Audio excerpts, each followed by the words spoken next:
Welcome to the World Healing Tour podcast, where our mission is to help you heal yourself so you can heal the world. My name is Noah Crane. Each week, we will bring you tips and tools and inspire you to live your life in a more empowered and joyful way. I'm also the founder of the 3G Effect Mindset, a daily practice that helps empower you and stay heart-centered in everything you do by doing 3 important actions. Number 1, remembering every day to have a grateful heart and connect to your heart daily. Number 2, learning to ground in love and compassion. First, grounding in love and compassion for yourself, and then learning to also share that love and compassion with others, because we all need more love and compassion. And number 3, knowing every day that you are not alone on this journey, knowing that you are guided by God. Whatever it is for you, a higher power, you're always being guided. When you practice those 3 actions daily, it really helps you stay grounded in your life and be able to connect to every moment and see the miracles in every day. Last week, I bought some orchids. And I kind of forgot about them. You know how you get busy in your life and you're running around, and I forgot about those orchids. And the other day, I just had some time to pause and sit there and look at those orchids. And I literally saw one of them just bloom right in front of me and open up. It was just so beautiful.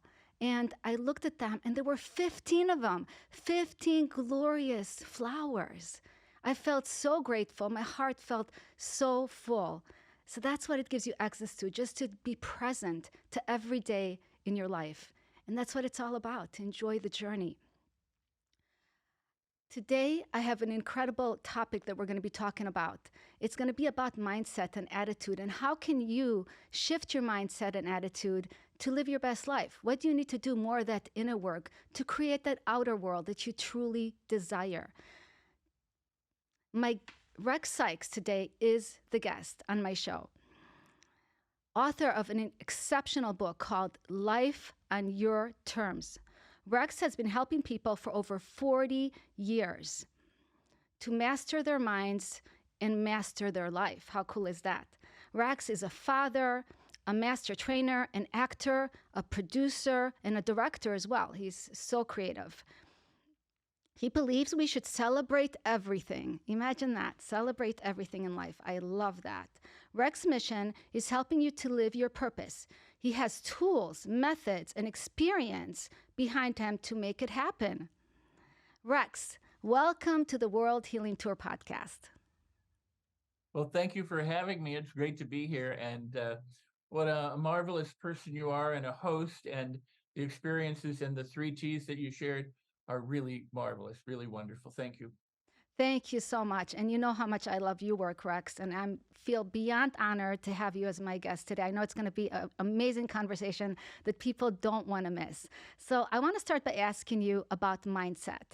How would you define mindset to the audience, just to kind of start opening them up, because maybe not everybody knows what mindset is. So I wanted to start with that, if that is good for you. Well, it's a great question.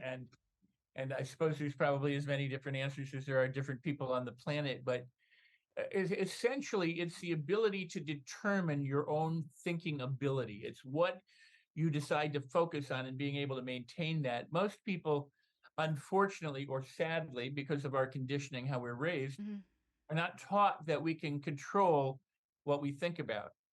Now, thoughts are coming all the time, but we have the opportunity to choose the ones that we want to entertain and ignore the ones that we don't. But sadly, most people find themselves entertaining the ones that they don't want to entertain, and not promoting or not producing or not proliferating the ones that would be better for them to think about. So it's like positive attitude. And some people will say, wow, well, a positive attitude won't change anything. And I go, well, that's pretty positive about that, aren't you? You're sure about it. But if you're not thinking positively and optimistically, which we know from science, we've got decades of physical evidence that positive and optimistic thinking actually promote health and well-being, help you heal faster, help you think clearer, make better decisions, find and discover more opportunities around you, and use the resources that are available to all of us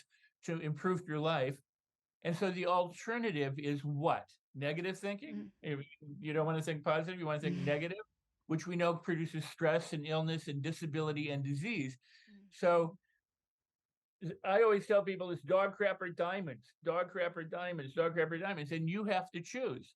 And mindset or having a powerful attitude is the ability to choose or to self-direct yourself towards success and happiness and peace and love and kindness instead of living by default or living haphazardly or living by whatever comes your way. I love that so much. And I always love when you say dog shit or diamonds. That just really resonates with me because nobody wants dog shit, right? I mean, we love dogs, but nobody wants dog shit, you know? So, True? but it's easier said than done, right? I mean, No. how do people how can you start being aware of how you are, because we're so conditioned as human beings to just be, we're automatic, we're machines, right? We're so conditioned from our past, from our families, from our childhood. How do we start realizing that what we're doing right now is not really working in our lives? Well, I mean, the first step to any change is awareness. If you don't know that, something is wrong, if you didn't have nerve endings in your hand and you stuck it on the stove and you Mhm, didn't know it, you could burn your hand off. So, we have feelings, we have emotions, we have the actual, ability to touch things and feel and receive information from the universe. So, so this is a good thing. But when you say it's easier said than done, that's the first thing that people need to change because this mm, idea that it's somehow difficult is what oftentimes prevents people. Yes, it's true. mm, We've been conditioned from birth to think more negative than positive. We've been conditioned to birth to accept a lot of myths and lies and false information about the nature of our abilities or the human condition. For example, we're told if you want to succeed, you have to work really hard, you have to struggle, you may have late, long hours, you have to sacrifice your time, your leisure, your family, your friends, you have to take risks and do all these. Well, you don't. You can, but that's not necessarily what you have to do. People are out there telling you, just take more action, mm, take massive action, 10 times your efforts, and then what? You get to the end of your life and you have no leisure, you have spent no time with your family, your friends, you're burned out, you're tired. Yeah, you've got things, but mm, when you die, you can't take the things with you. So what was it worth? If the journey isn't worth anything and only the destination is, you're going to live a really horrible life. If, on the other hand, mm, the destination is out there, you know what you want, but the journey to the destination is incredible and wonderful and mm, delightful and filled with love and peace and happiness and joy and wealth and all the good things, then whether you get to your destination or not isn't so important. It's how you got to where you got mm. before you left the planet, right? And how you did that was through feeling marvelous and wonderful. So mindset determines those kinds of things. But if you think it's going to be tough, if you think it's a struggle, if you think it's not easy, if you think that's the mindset that needs to be changed. Yes, absolutely. I always say, the whether you think you can or you think you can't, you're right. We've all heard that. Yeah. And it's just so true. And people, just by the way they speak, right, their words already limiting their abilities to do what they want. Like they don't understand how powerful their words are and how their words can really get in the way of their success. It's the saying is if you say what you have, you will always have what you say. Mhm. I love that. I love that and so much. and and or what you say is what you get. What happens with people is if you ask somebody how they're doing, Mhm. they say, okay, not bad, you know, Mhm. so far so good. I mean, they have a way of saying things, but here's what people don't realize is that oftentimes, like, you say, how you doing? They go, I'm good, but I have a cold and I haven't been feeling well. And then they go into this description of how they're not good. And really what they're doing is they're now saying again what the problem or the issue or the situation or the event or the person or the trouble is that they really don't want. But instead of ignoring it or letting it go or releasing it, they are Mhm. now Yeah. reliving it. Mhm. They're repeating it, they're rehearsing it, they are putting it out there again and again and again to every person they meet. The phenomenon is this. If in the morning you get cut off on the freeway and somebody gives you the finger and you give them the finger back, by the time you get to the office, that event is past. It might be a minute, it might Mhm. be an hour, but it's gone. It doesn't exist anymore. But if you drag that experience into the office place, this jerk cut me off on the highway. Mhm. Can you believe it? And then at noontime, you tell your and then you get home and you tell your family or your kids or your husband or your wife, this, you won't believe what happened this morning. I mean, you're dragging stuff around for the day Mhm. because something happened that you didn't like in the morning. Now, on the other hand, if you got a really marvelous thing in the morning and a gift, somebody gave you something great, somebody hugged you in a special way, you learned some really wonderful, you would want that throughout the day. You'd want Mhm. to repeat that. You want to take it because it's opening you up. It's helping you to feel better. It's inspiring you to be healthy and wealthy Mhm. and peaceful. The other isn't. So you have to have good taste. You have to choose dog shit or diamonds, dog shit or diamonds, dog shit or diamonds. And here and in addition to that, if it happened this morning and you're dragging it around at nighttime, you know that there are those people who say, 25 years ago, this happened to me. 30 years ago, this happened to me. When I was a child, this happened to me. And they've been dragging that around for all those years. They repeat it. They keep saying it to other people. They meet new people. Then they say, well, I'm broken in this way, or I don't have money in that way, or Mhm. I'm really this thing, or this bad thing happened, or I'm a survivor of this, or I'm a survivor of that. I had a near death experience. And now I've got this. They have all this history that they now, if you have what you say, if you say what you have, you will have what you say. They just Why are we so attached to our traumas? Why are we so attached to that gossip and that past and the pain? Why are we so it's almost like we take it and we rather focus on that than focus on the positive. well, I think I mean I'm highly critical in this regard, and people may not like what I'm about to say next, but if they listen and they understand, the field of psychiatry and psychology is marvelous, as is philosophy, which is where psychology and philosophy came from, or psychiatry and religion, the social studies. While it's wonderful, this there's a tendency for people who aren't functioning very well to go into that study in order to better self-explain or get answers for themselves. And I don't. That's not a fault. And I don't look at every therapist and go, "Oh, you got into psychology Mhm. because you had a problem." But what the field of psychology tends to do is look like the field of Western medicine. Mhm. It tends to look for what's wrong and what do we need to fix. So it's good at fixing broken bones. Mhm. But it's not good at promoting health. It's not good at promoting and encouraging wellness. We're not taught how to eat and how to live and how to do things that keep us healthy, you know, except in some extreme cases, like don't eat that, don't drink this, that Mhm. kind of thing. And the same way, we're not taught to think or to feel or to practice, Mhm. living successfully. So, and I don't believe that it was always that way. But we have these concepts like, Jung came along and said, well, there's a shadow side. Let's address the shadow side. Well, not really. Mhm. I mean, that's the concept that was pushed by somebody that became a popularized idea that some people accept. And if you accept it, it's true for you, whether it's real or not. Kind of like when you were a child, if you thought there were monsters under your bed and your parents came in and said, there's no monsters under your bed, they were real for you Mhm. because they were in here. They're monsters under the bed. And you could get up and look under the bed and they go, see, no monsters. And you go, no, no, they're just hiding now. And then the parents leave and they turn off the light and you're like, there's monsters here. This is, it's real for you. It's not that it's not real for you. It's not that it's real for the world necessarily, but in your mindset or in the person's mindset, it's real for them. So if they think something is a problem for them, it is a problem.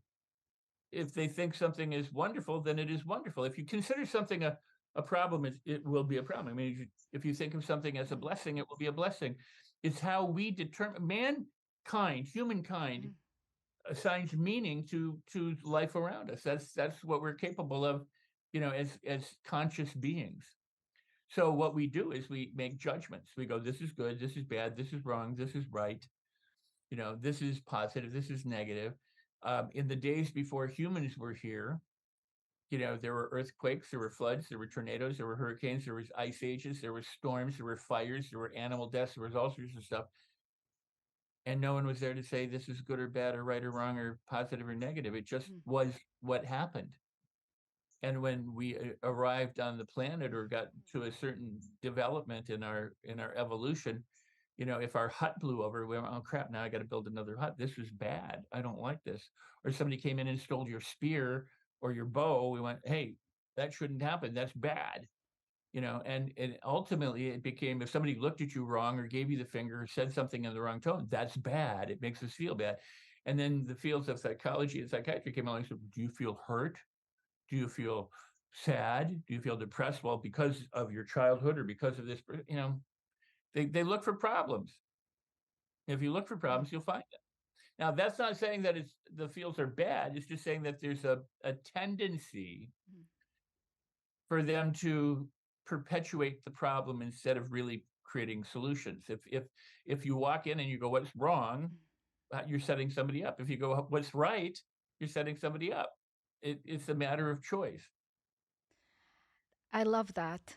And my next question to you is, so how do people, what's the first step to start choosing differently? What are ways that people can start choosing different things to get a different result? Well, that's a great question, and you can, and it's easier than most people would think.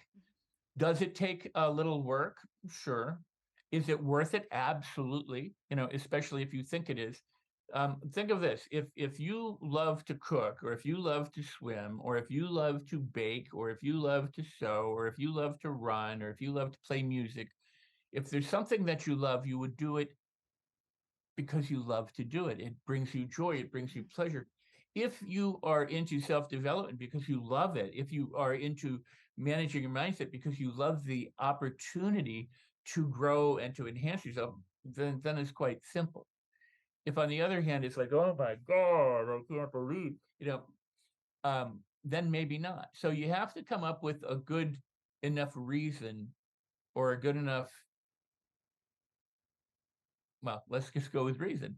Muhammad Ali said, I hate training. I don't like to train. I'd rather be on the couch eating donuts, right? Mm-hmm. But if I want to be a world champion boxer, which he was and which he became, he said, then I have to train.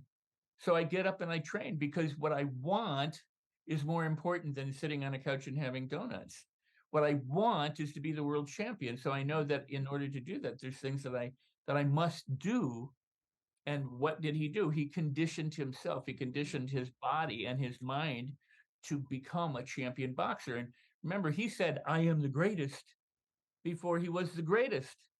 And when he was the greatest, he said, I am the greatest. He affirmed it. So what for people, I think what's really useful for people to understand is, again, if you think it's going to be hard, it's going to be harder, or you might find it harder than if you thought it was going to be easy.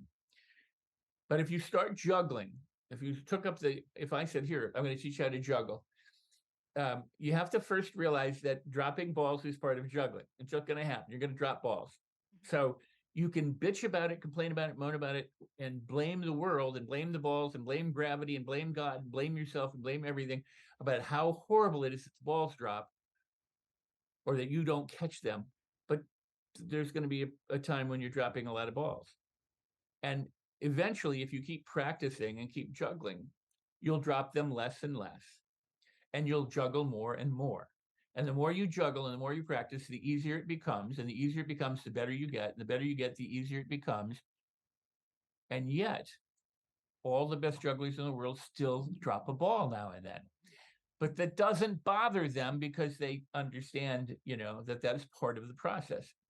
So in terms of self-development, if you say, I understand that there are times in my life when I think negatively and times in my life that I think positively, but I really want to think positive because it's good for my health, it's good for my well-being. It allows me to find opportunity and possibility and resources around me that I would otherwise miss. So, and you create this why of why you want to do it and you enjoy doing it, you'll have a whole lot better time with it. We learn more as children playing outside and using our imagination and having a fun time and playing games than we did sitting in school. All we did in sitting in school really was mentally rehearse and memorize things. We didn't learn much other than how to memorize and take tests and then give that back. In terms of transformation, you want to play, you want to experience, you want to delight. So If you said, if you woke up in the morning and said, I love my life, Mhm. I am filled with joy, I am thrilled with the day as it unfolds for me, and you enjoy, and you get up and you jump up and down and you smile and you laugh and you giggle and you do these things and you play with it. Napoleon Hill said this, but it's been proven true, and we see it going on in our current day, that a lie repeated often enough becomes substituted as the truth. So even if it's not true for you now, if you keep repeating it, or if we keep hearing it, if we keep hearing it in the news, if we keep hearing it from our parents or our friends or our teachers, there's a tendency for us to pick it up and accept that as true for ourselves or true for the world. It may only be an opinion, it could be wrong, but we accept it as truth. So you may be lying to yourself at first. You may say, my life isn't that great, but you could say, my life is great. And it's not as great as I want it to be, but it's coming great. And the more I enjoy talking about how great it is, the greater it becomes. And I wonder how quickly and how soon I'm going to find myself feeling really good about feeling really good. And so I get up every morning. And when I get up in the morning, I celebrate life. And I am so grateful and thankful because, any day you're above ground is a good day. But most people don't think of it that way. They go, oh my God, you won't believe what I got to do. And oh my gosh, there's taxes, and oh, the plumber's the problem. And I mean, they're alive, and there are a lot of people who aren't. So, prioritize. Is it more important for you to complain and drag your ass through the day and feel bad and affect your health in a negative way? Or is it more important to have fun and delight and do something that ultimately would be good for you, that might require some practice like juggling? And then just find a way to make it the most enjoyable you can. Absolutely. I love that. Now, let me ask you a question. How important is it to be around certain kind of people, like more positive, uplifting people, to be able to be more joyful and happy? Because I feel like it changed my life, the people that I choose in my life. Like, I think it's just so important who we choose to be around. Like, our family, we don't always, it's what it is. But as far as like friends and people that we choose to spend our time with, it's so important to be around those people that lift you up.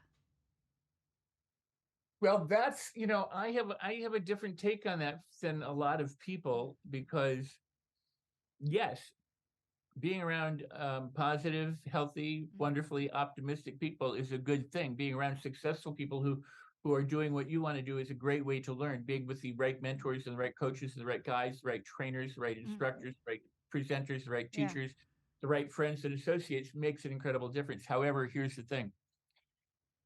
If you feel like you can't be around people, then that's a mindset limitation. Mhm. People say, well, they're energy vampires, I must cut them out of my life. Well, here's the thing.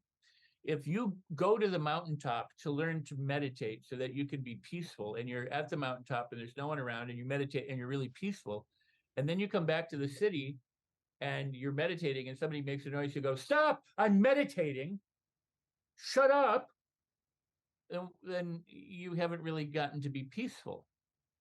So if you're looking to say, I mean, enlightened people, think about this. Enlightened people, if you believe that there are such things, or like Jesus, think about that, or Buddha, are around non-enlightened people all the time. Mm. And Jesus hung around with disciples who didn't know that much and were in the process of learning and hanging out with him and confused and did some bonehead things once in a while. And then he hung around with tax collectors and prostitutes and sinners and evil people, and he hung around with rich people and all that. I mean, did he shun people? I don't think so. So this is my point. Mhm. The goal would be to hang around with really good people and then learn how to be around the really not so good people, or the energy vampires, and not have it affect you in a negative way, so that you can go anywhere in the world and not let it disrupt who you are. Yeah, I love that, Rex. And I But go ahead. but some people do need to kind of segregate themselves from time to time in order to get into the vibe. And I mean, if you're hanging around with a bunch of people who are pulling you down, you may need to go to find people who can help lift you up, and develop the ability to lift yourself up so that when you're Mm. around those other people that would normally pull you down, they no longer have that effect. Yes, and that's what I think it comes down to. We need that support system. So you're Yeah. right. We don't live in a bubble, right? We can't be just to choose who we want to be around with all the time. But we also need that support system of uplifting people. But I agree. It's always that inner work we do on ourselves that's going to create the outer world.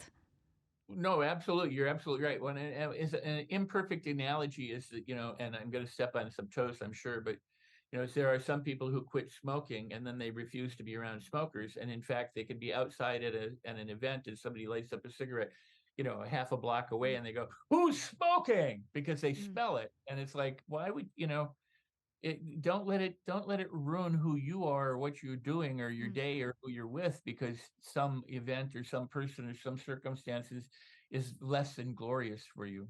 Let it go. I mean, more people hang on to bad stuff and promote the bad stuff and make it a problem than letting it go. And you see that every day with driving. Every day on the road, somebody that, and then they speed up and they do this and they get aggressive. And it's like, just let it go. Yes, the person cut you off, but now let it go. Don't get into a fight with them, or you did something stupid, apologize and let it go. So powerful. And a lot of it is our judgments. We're so Oh, judgmental of other people. We're so, and I remind myself when I do things on the road that are not perfect, that like, oh, somebody cuts me off, that I've done that before myself to someone else. Like, I'm not a perfect driver. I have days that I'm rushing or I'm doing something that's out of integrity with how I usually drive. So I just remind myself to give people more compassion. beautiful. Absolutely beautiful. Yeah, no, I mean, in terms of mistakes, I've probably made all the mistakes that anyone could make on me, with rare exceptions, but, I'm feet of clay like everybody. Why is gratitude so important in our lives? Oh, well, that's really a cool question. The idea is this, and that is, um, we're governed by physical laws of the universe, like gravity and inertia. An object in motion stays in motion unless a force, acts upon it, or a body at rest stays at rest unless a body, reacts, acts upon it. Gravity is that you throw something up and it falls. Well, it's actually, masses attract each other. So when you step on the planet pushes back on you, and you push back on the planet. There's actually you're attracting the planet's attracting you, but it's attracting you and holding you more than you're attracting it. But you have an effect on it. And it's an amazing thing. I'd never thought about that until a number of years ago. But when I walk on the planet, I'm pushing on the planet. The planet is pushing back, but we don't notice it. All right. The planet is pulling on me so that if I fall down, I fall down. And because it's a law, you know. And there are people who say, well, they want to fly. And I always say, well, if you're going to learn to fly, start flying from the ground up. Don't go off a cliff, because likely that gravity is going to take you down, whether you believe it or not. I mean, that's the thing about gravity. Whether you believe in inertia or not, it's gonna happen. It's gonna work the way these principles, these laws are. Same thing with what we consider spiritual laws, you know, and the spiritual laws is the law of vibration and the law of attraction, and there's the law of cause and effect, and the laws of polar opposites, and the laws of gender, and laws of I mean, there's just a number of laws that are kind of parallel or reflect what goes on in the world. Anyway, the law of vibration is that everything is energy, and energy, as we know from the physical laws, is can't be created or destroyed.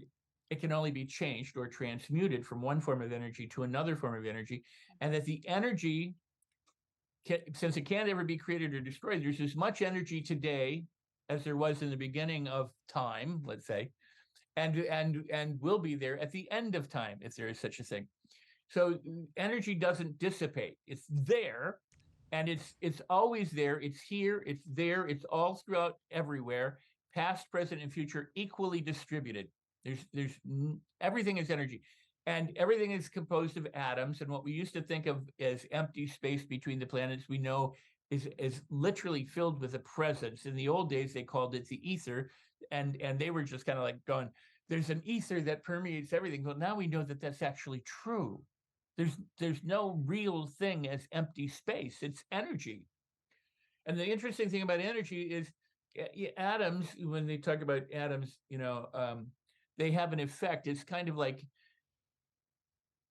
you go inside your house, your phone for the most part still works, or the radio still works. These sound waves are passing through wood or steel or, the matter, what we call matter, but all matter is energy. A beautiful description of why, and now I'm going to segue into something, but people always say, well, if everything is energy, how come, I can't put my hand through a wall? Well, I have a fan over there and the fan spins really, really fast. I could stick my finger into the fan if it's not on and put my hand through it. But once the fan starts spinning really fast, if I put my hand in there, I'm going to get my finger hurt or cut off. And that's the same thing kind of with the brick. It's the atoms and how they're moving that create what seem to be the solid force, but it's really vibrating. Everything is vibrating, and everything is energy. And it's not positive or negative energy; it's just energy. But it could be designated positive energy, like our thoughts are energy, and we have positive or what we call negative thoughts. And I like to think of it better as, does the thought serve me or not serve me, rather than positive or negative. But when you go to a car battery, there's a battery, and we have a positive pole and a negative pole to designate the different things. So we call it that. Humans label and judge everything, as you said, very rightly so. So when it comes to manifesting goodness in your life, or attracting things, if you want to think of it that way, or creating stuff, the higher you vibrate, the more intense things are. So if you think about the visual system, the more light there is, the brighter things are. The louder or more intense the sound, the better you hear it. The hotter the flame, the more, if you put a bar of steel into fire, it'll be red hot and then blue hot. The increase. Okay. That increasing is what Hill said, and what found thought leaders from the dawn of humankind said is, in order to manifest good things, the kind of things that you want, you have to step up the speed of your thinking, your conscious mind. The conscious mind that you're using on a daily basis around you is usually filled with, what do I need to do, and what do I have to get done, and I got to go to the store, and all this kind of stuff. And that isn't enough power or energy in order for you to create the kind of life you want. So gratitude is that thing. And what are our vibrations? It's our feelings. So if you're really feeling down and sad and angry, we would call those low vibrations. Some people call them negative vibrations. If you're feeling really up and delighted and joyous and like one with the universe, that's really high vibe. So the more that you appreciate, and the more that you are grateful, and the more that you are grateful for everything and celebrate everything, the higher you vibe. The more energy, the more optimism, the more positivity, the more freedom, the more fluidity, and the more that the energy is available to attract back that kind of energy. Because then that is the principle. What you put out, you get back. If you throw a boomerang out, the boomerang comes back. You don't get a teacup coming back. It's the boomerang that comes back. So if you put out high vibe energy, you get high vibe back. You put out low vibe energy, you get low vibe back. Universe doesn't care what you put out, doesn't care who you are, man or woman, black or white, from one country or the other, one religion or political. It doesn't care about any of that, but it resonates with who you are, what your vibration is. And so if you're filled with life and abundance and goodness and joy and gratitude, then those are the kinds of things that you attract back into your life. It's that reciprocal law of cause and effect, that if you are the cause of goodness, goodness comes back as an effect. I love that explanation, Rex, so much. I love how detailed you got into it to really get people that don't really understand how the energy works and how the law of attraction works. That was like a master class right there. So thank you for that. Well, let me add to that. But thank you very much for that. When a high vibe person comes into a room, you can be standing at, say, a party, and you got your back turned, and all of a sudden you feel this, and you turn, and there's somebody there who's like this high vibe person. Or if somebody angry shows up, have you ever been in a party and they're not yelling? It's not that they just come in. It's their presence, and suddenly you feel this dampening down. That's just one of the ways of kind of indicating. We are very sensitive to energy, and the thing is the better you feel, the joy and the health that you experience, the healthy thoughts, healthy feelings, healthy life, healthy lifestyle, healthy physical stuff, all of that contributes to your overall being, and like attracts like, birds of a feather flock together. Definitely. I love that so much. Happiness and joy. That's what we all want. We want more of that. So why are we not grateful all the time? Why are we not just walking around with this grateful So, heart? I have this thought. I've got two incredible girl dogs that I love with, my whole heart and soul. And I come home, I and they're with me all the time, where and whenever and wherever I can take them, they're with me. But sometimes I have to leave them at home, and I tell them, I say, I'm going to have to leave your home. I hold down the fort. I thank you for protecting it and for being good, and I'll be back later.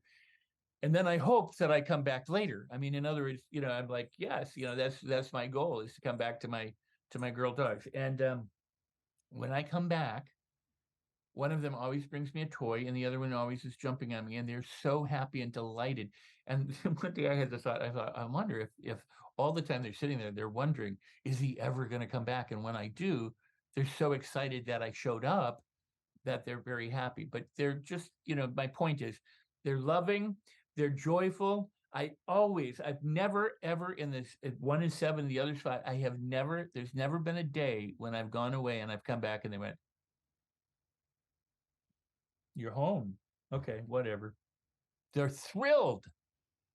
They're Animal, thrilled. that's so beautiful. Animals are just, they're not in their head, right? They're living in the heart. They're living in their happiness. So, Right. we think, we overthink, we judge, we like, criticize, and ourselves too so much. So I love that. I love to see animals. Like, an animal doesn't walk around, a dog doesn't walk around thinking every day, like, when is my last day, right? They're just enjoying every day. So Well, and there's, not only that, no, go ahead. I don't mean to cut you off. no, it's okay. So I just love that about animals. Well, the other thing is, there have been times when I've inadvertently, like, stepped on a tail, or, Mm. done something that, bumped their head, with my knee or something like that. And I'm like, oh my gosh, I'm so sorry. I didn't mean to hurt you. I come home and they're still grateful. They're not sitting there going, yeah, well, you stepped on my tail this morning. Absolutely. Now, Absolutely. they could be conditioned Mm. just like a human. I mean, dogs and animals can learn to be helpless and hopeless just like humans. If they're constantly abused or mistreated or whatever, they will then begin to respond to or react to, the person around them who's harming them. Mhm. But if you love them, they'll love you. I mean, so the point is that people and animals can be trained, or to hurt or to help, or to love or to hate. But for the most part, just left, to their own, they're just so gorgeous and wonderful spirits, because they don't take the baggage that humans would take around with them. They just let it go, and they're every moment. It's like, wow. So cute. Your dogs are adorable. So I do see them on Oh, Facebook. They're so cute. I wanted to ask you, so bring us to the topic of forgiveness.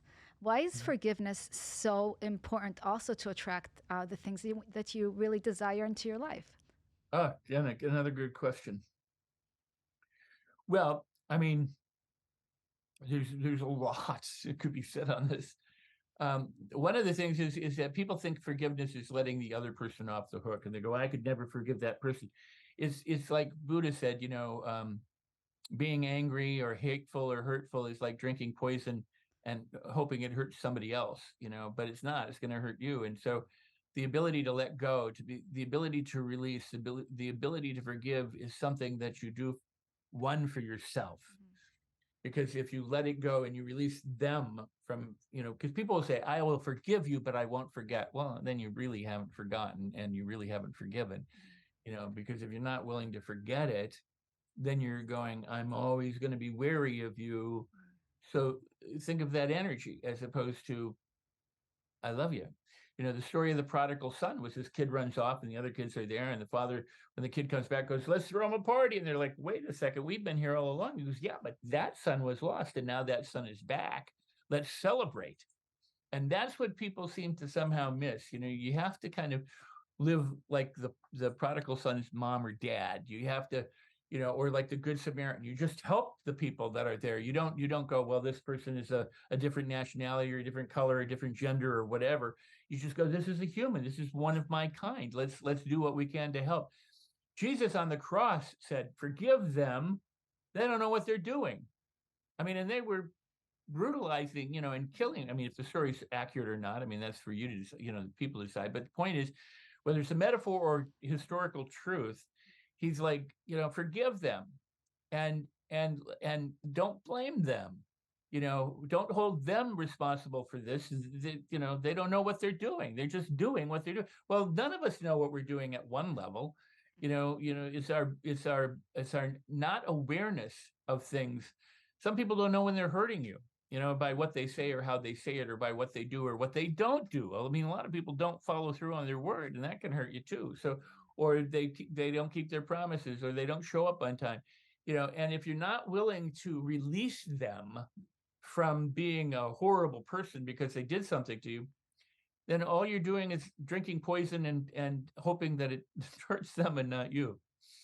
So forgiveness is the ability to release and let go of the energy that would otherwise hold you hostage, and in a bad way. Now, Jesus also said, one of the things is, he said, or rather, the biblical notion of sinning is to make a mistake. So if you sinned, it wasn't necessarily doing a bad or horrible thing. It was making a mistake. It could be a bad or horrible thing, but if you understand the concept, it's you've erred. So when Jesus was walking around and healing people, he'd say, you are forgiven. Now go and sin no more, meaning don't make the same mistakes again. Do you believe that you've been healed? And they'd say, yes. And he goes, good. Your faith has made you whole. He didn't say, I healed you. He said, your faith has made you whole, and sin no more. So if Jesus could tell people, don't keep making the same mistakes, and your faith is what helps you be healthy and complete, as a human, then maybe we ought to understand that our faith can make us whole. And if we stop making the same mistake, we can be free. And that means letting others go and letting people be who they are, in spite of what they've done, in spite of anything that they may have done to you or me or anyone else. We let them go. We forgive them.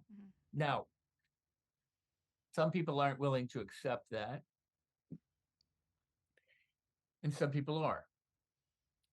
Again, it goes back to dog shit or diamonds. It goes back to, what choices do you want to make that better serve you? And I would answer it in this way. There are people who say, I could never do that. I will never do that. I don't care. I couldn't forgive them. I won't forgive them. I won't. And if you say what you have, you will have what you say. You're affirming, I will never do this. Never going to change. I'm always going to be this way. Not going to change. Well, okay. But here's the thing. There have been times in my life, and times in almost every person's life, when things didn't work out the way that they wanted. And some of those are horrible experiences. They're terrible. People lose their money, their lives, their loved ones, their property. They've had, romance go bad. They've had health problems. They have mental problems. They have all drug addictions. They have all sorts of stuff. And the lowest times for some people are what people never get over. They go, I was broken when I was 17, and I've broken for the last 40 years. I just, that's me. Again, they carry that baggage with them for all these years. Another person says, I was broken at 17, and if it hadn't been for that event or those people or that circumstances, I wouldn't be who I am today.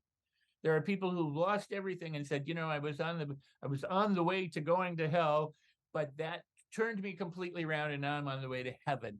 Or I was going to be absolutely a criminal, and now I am not. Or I was going to be a drug addict, and now I'm. In other words, they look back at a moment in their time, or moments in their time, and they go, that is the best thing that ever happened to me. But at the time, it was the worst thing that ever happened to me. And at the time, you could never have convinced me, never made me think that this was a good thing. But now looking back, I know it was a good thing. So the same thing is true about forgiveness. If you go, I will never forgive them, you may 10 years later look back and go, you know what? It's time to let that go. And that was the best thing I've ever done. I love that. I love that. Thank you. And I also think we block ourselves from our own Yeah. freedom in life and our own prosperity when we hold on to these, anger or this resentment or that lack of forgiveness with others. Well, yeah, and no, that's an excellent point. And then forgiveness you should extend to yourself too. We forgive ourselves for the things we did. Why? I mean, here's the thing: you do the best with what you can at the time, given the information that you have. Mm. And how can you be accountable for something you don't know? And people say, "Well, you should have known better." Well, I didn't. So you have to pat yourself on the back and say, "I did the best with what I had at the time." And I'm learning and I've made mistakes and living is part of making mistakes. I colored outside the lines. I sometimes I missed the thing when I did the hopscotch. I make mistakes.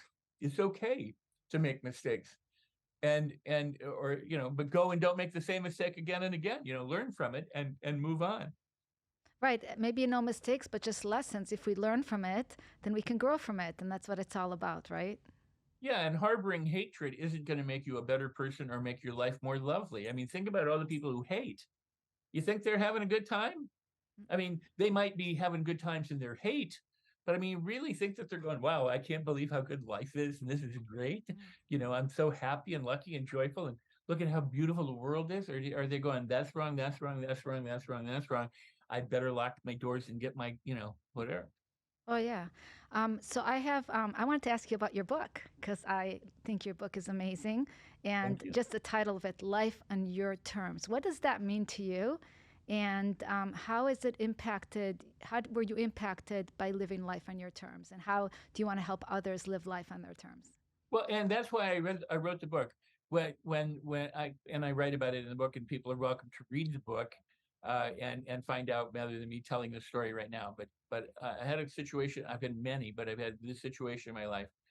And when I woke up to what was going on, and to my own inner strengths and powers and abilities to be self-determining, meaning I had to stop choosing to live and think and be a particular way and start choosing to live and think and be another way. Mm-hmm. When that happened, um, the the changes were so profound and so powerful and so positive. And by that I don't mean that they were just like lightning in the sky. Some were subtle, like very subtle changes and things that I always say that I was like a newborn child, experiencing the world for the first time. So like a toddler learning to walk, I would stumble and I would fall down, but it was the newness of everything.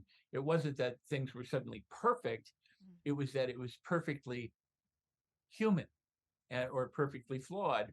It so again, it goes back to, if you consider something a blessing, it's a blessing. If you consider something a problem, it's a problem. So celebrate it all. And so I wrote the book because it's about helping people get from where they are to where they want to be.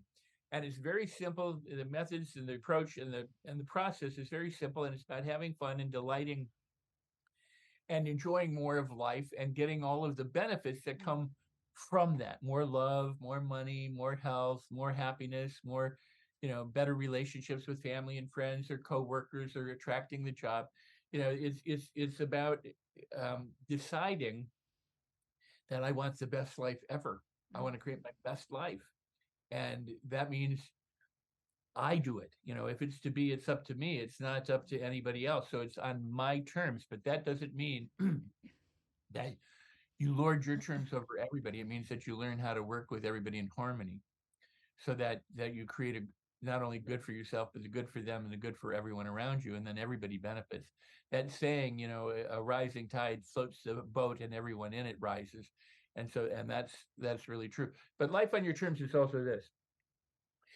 For too many people, what happens is they have one foot on the dock and one foot in the boat, and they're like this, they're like bobbling up and down. They can't get on the boat and they can't get on the dock, and they're not going anywhere. In order to get to your destination, you have to get into the boat, and then you can get to your destination.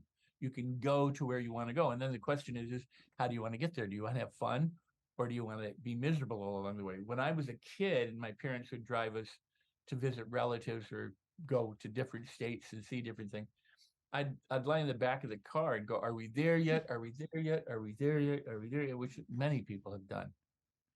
I hated traveling. I loved being there, but I didn't like getting there. I found it boring, and what it taught me was I had to be there anyway.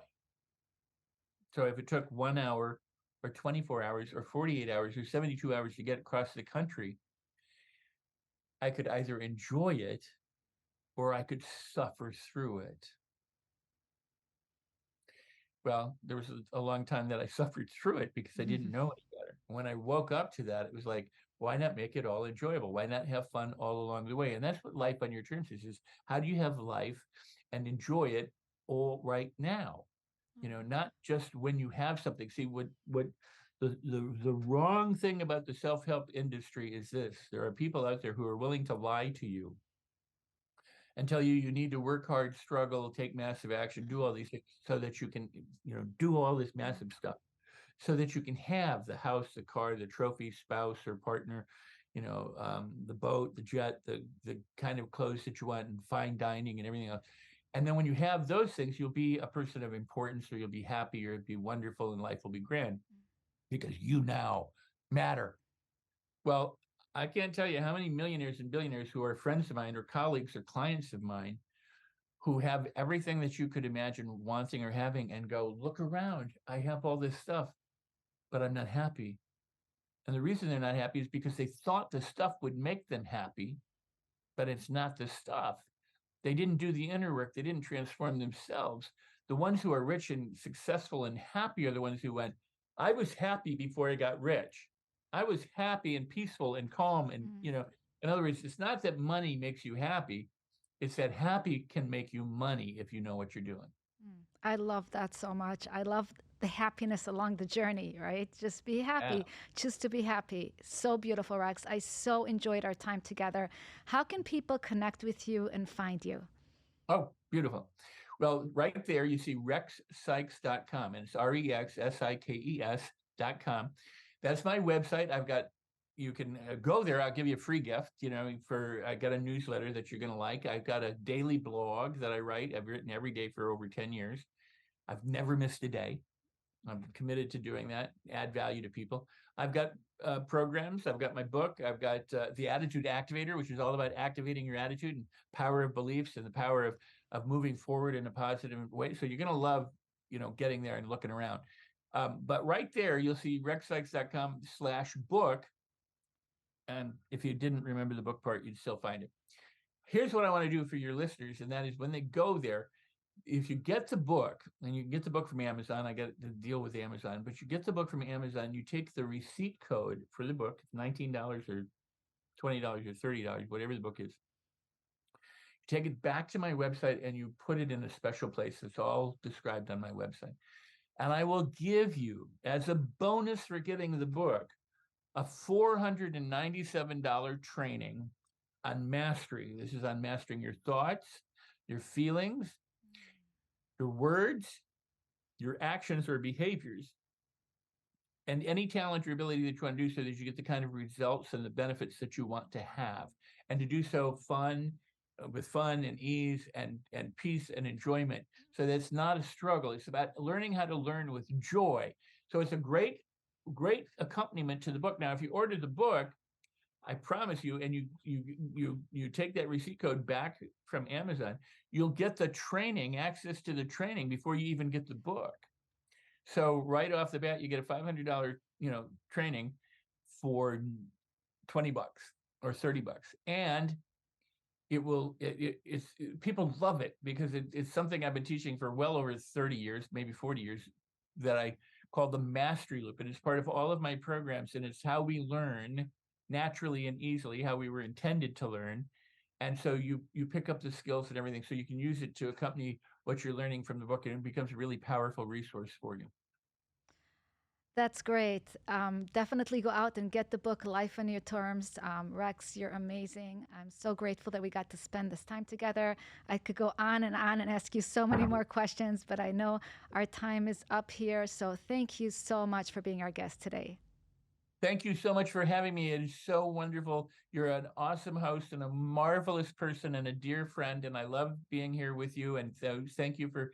I'm honored and I'm privileged and very pleased to have been able to spend this time with you today.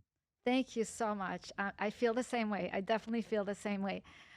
I want to thank our amazing guest, Rex Sikes, for being here with us tonight and empowering us to really live our best life. It really does take commitment and doing our inner work to be able to attract into our lives the things that we want. So, Rex has the tools. So, please go ahead and get connected with Rex. It will really change your life.